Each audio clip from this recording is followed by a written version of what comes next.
नमस्कार दोस्तों, ए to Z creation video में आपका हार्दिक स्वागत है। दोस्तों, आज हम फिर एक नई कहानी से लेकर आई हूँ आपके सामने। दोस्तों, क्या आप जानते हैं कि आप अपने जीवन में कुछ ना कुछ दान करते हैं, कभी भोजन, कभी वस्त्र, तो कभी धन। लेकिन क्या आपको पता है कि सबसे अच्छा उत्तम दान क्या होता है? कौन सा दान हमें सबसे बड़ा पुण्य दिलाता है? आज मैं आपको एक ऐसी कहानी सुनाऊंगी जो न केवल आपको प्रेरणा देगी बल्कि ये भी सिखाएगी कि सच्चा दान क्या होता है और इसका महत्व क्या है, ये कितना बड़ा होता है। ये कहानी बड़ी ही शिक्षाप्रद है, महत्वपूर्ण है और ज्ञानवर्धक भी है। तो चलिए दोस्तों, वीडियो को शुरू करते हैं। वीडियो को आगे बढ़ने से पहले यदि आप भी मेरे चैनल पर नए आए हो तो चैनल को सब्सक्राइब कीजिए, लाइक कीजिए और कमेंट बॉक्स में नवा मुद्दा है ज़रूर लिखिए। तो दोस्तों, वीडियो को शुरू करते हैं। प्राचीन समय की बात है, एक नगर में एक दिनेश नाम का एक युवक रहता था जो लकड़ी काटकर अपना जीवन यापन करता था। वह अपनी पत्नी के साथ साधारण जीवन जीता था।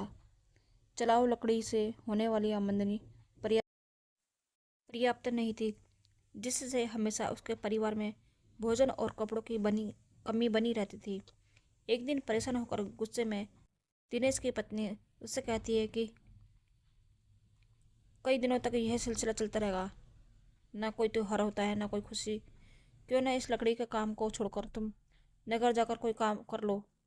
कब तक हम यूं ही कठिनाइयों के जीवन में बिताएंगे? दिनेश ने बड़े से प्यार से उत्तर दिया, मैं हमेशा तुम्हारी बात मानता हूँ, लेकिन मैंने पहले ही भी कहा है, मैं यह नगर नहीं छोड़ सकता। शहर में यहाँ की जैसे शांति नहीं मिलेगी। मैं नहीं चाहता कि यहाँ यह विषय हमारे बीच में दोबारा आए। और उसकी पत्नी ने कहा, ठीक है, जैसे तुम्हें सही लगे वैसे। खाना तैयार है, खा लो।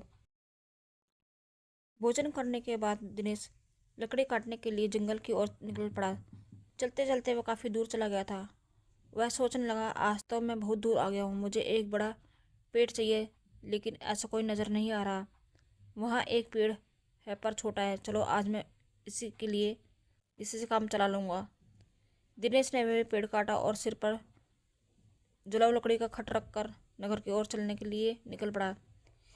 लेकिन नगर पहुंचने पर उसने देखा कि लकड़ी खरीदने वाला कोई नहीं था। वह सोचने लगा, क्या मुझे ये सारी लकड़ियाँ वापस घर ले जानी पड़ेगी? तभी रास्ते में एक पंडित ने उसे आवाज़ लगाई, सुनो लकड़ी बेचने वाले, इधर आओ। यह लकड़ियाँ कितने की हैं? दिनेश ने कहा, पंडित जी, आपको सारी लकड़ियाँ चाहिए या आधी? अगर सारी चाहिए तो कम दाम में दे दूंगा। पंडित ने कहा, मुझे सारी लकड़ियाँ चाहिए, लेकिन तुम्हारे बताए गए दाम पर नहीं, मैं सिर्फ अपने दाम पर दे सकता हूँ। दिनेश ने थकन भरे स्वर में कहा, अरे तो फिर यह लकड़ियाँ बहुत सस्ती हो जाएंगी, लेकिन चलिए दे दीजिए, वैसे भी मैं थक चुका हूँ।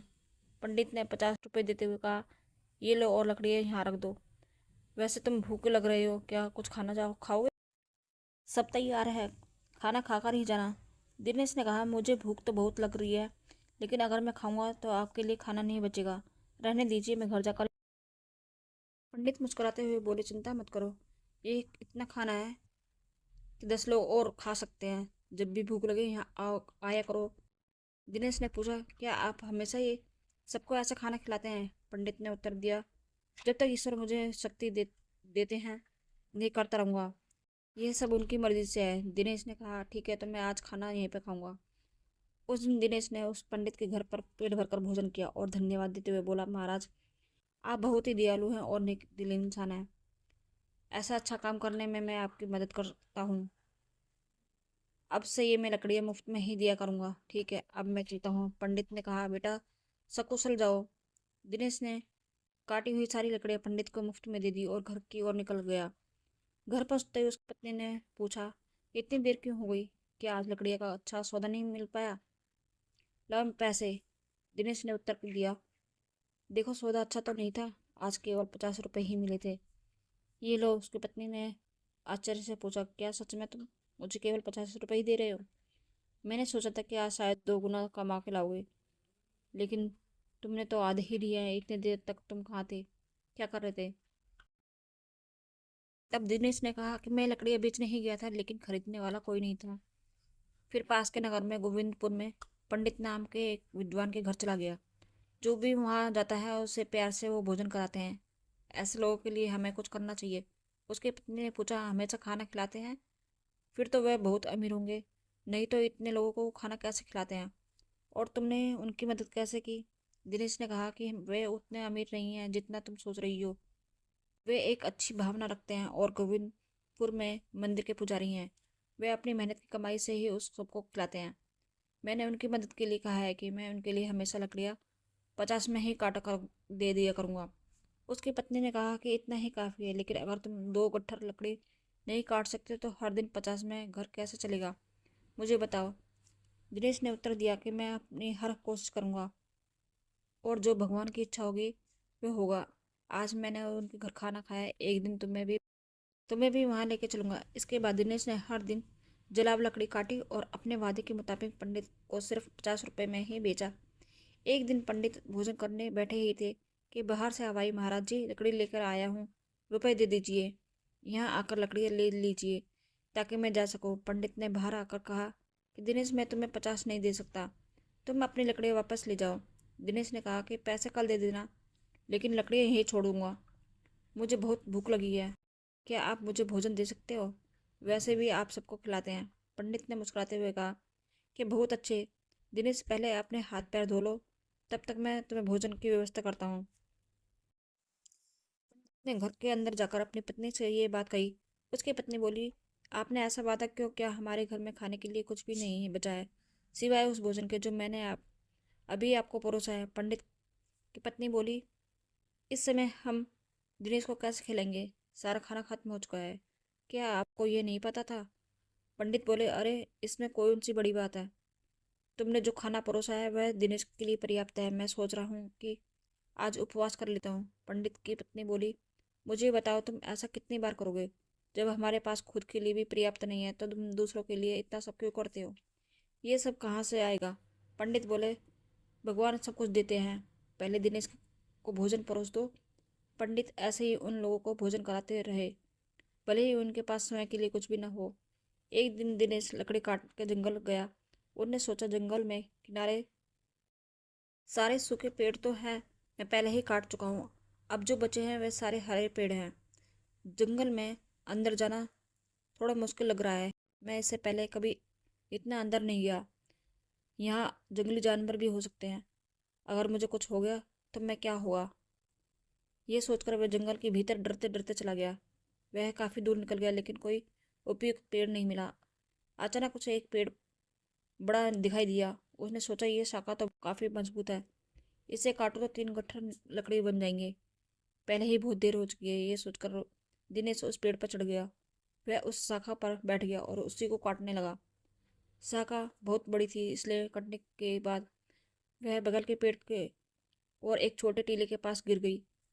तभी अचानक वहां पर एक साधु प्रकट हुए और क्रोध में बोले, मेरी तपस्या किसने भंग की? लगता है ये तुम ही थे। मैं तुम्हें श्राप देता हूँ, तुम कुत्ते बन जाओगे। दिनेश घबरा गया और बोला, महाराज मुझे माफ़ कर दीजिए, मुझे नहीं पता था कि आप यहाँ तपस्या करने हैं। साधु बोले, मैं यहाँ कई वर्षों से तपस्या कर रहा हूँ, तुमने मेरी तपस्या तोड़ी है, इसलिए ये श्राप दिया है। दिनेश ने विनती की कि महाराज, मैं रोज लकड़ी काटने आता हूँ और उन्हें बेचकर अपनी आजीविका चलाता हूँ, मैंने जानबूझकर ऐसा नहीं किया, कृपया इस श्राप को वापस ले लीजिए। साधु बोले, मैंने क्रोध में आकर ये श्राप दिया है, इसे वापस लेना संभव नहीं है, लेकिन एक उपाय है। दिनेश ने पूछा, कृपया मुझे वो बताए, उपाय क्या है? इस श्राप से कैसे मुक्त हो सकता है? साधु बोले, तुम ऐसे लोगों को ढूंढो जो सबसे अच्छा दान करते हैं, उनको भोजन के बाद बचा हुआ एक भी दाना खा लोगे तो तुम्हारा श्राप समाप्त हो जाएगा। जब तुम पूरी तरह से सफ़ेद हो जाओगे तुम इस श्राप से मुक्त हो जाओगे। दिनेश ने रोते हुए कहा, महाराज मैं अपनी पत्नी का सहारा हूँ, लकड़ी बेचकर जो पैसा लाता हूँ उससे हमारा गुजारा होता है। अब मैं कुत्ता बन गया हूँ तो मेरी अब क्या होगा? मेरी पत्नी का अब क्या होगा? साधु बोले कि चिंता मत करो, भगवान उसकी मदद करेंगे।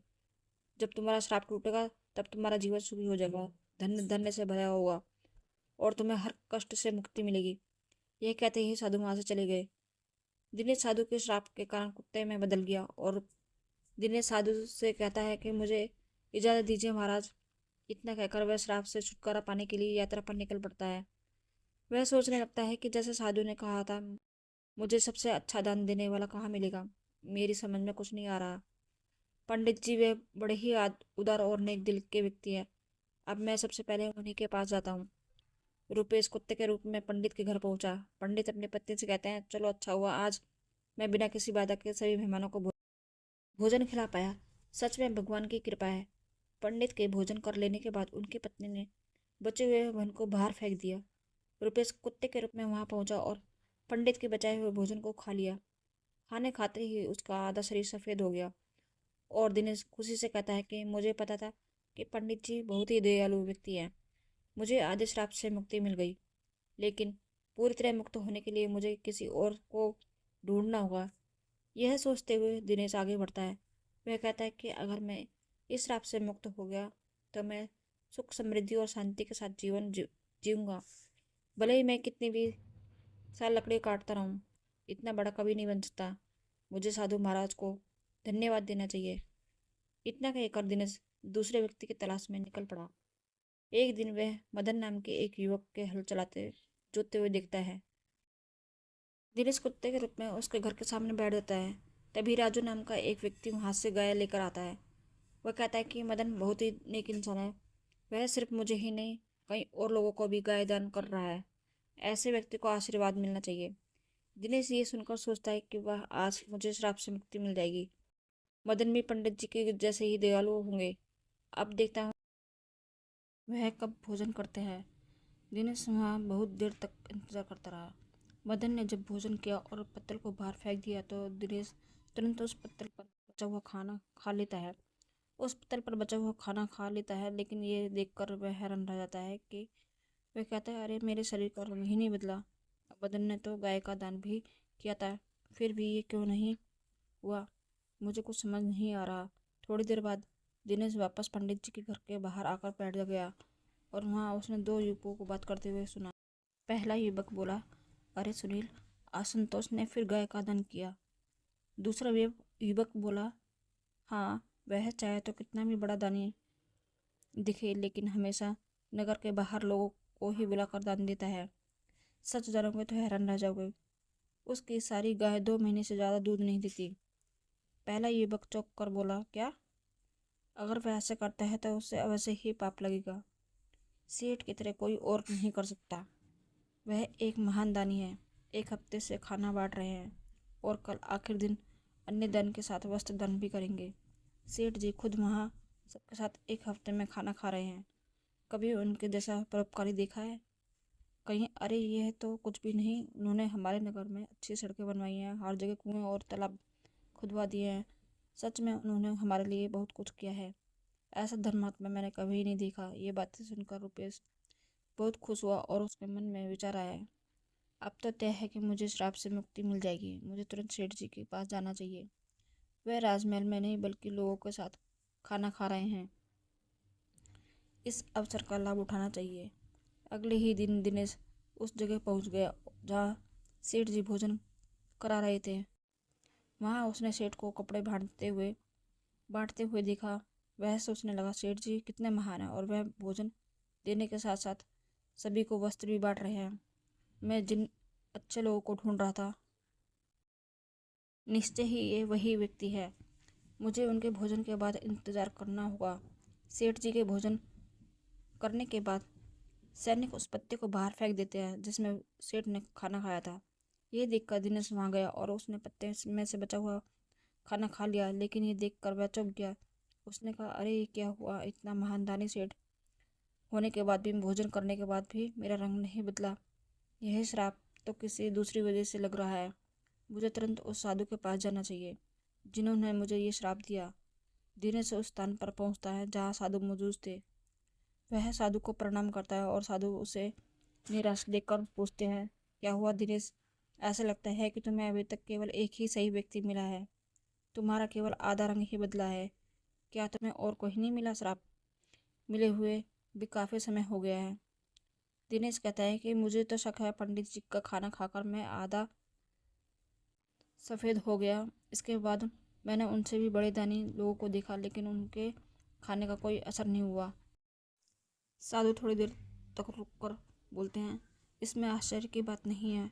उनके कर्मों का वास्तविक स्वरूप जानना जरूरी है। दिनेश जवाब देता है कि इसके अलावा हमारे नगर में सेठ बहुत धर्मी है। एक हफ्ते तक सेठ ने सभी को भोजन करवाया और वस्त्र भी बांटे। इतने धर्म प्रिय व्यक्ति द्वारा खाया हुआ भोजन खाने के बाद भी मैं श्राप से मुक्त नहीं हो पाया।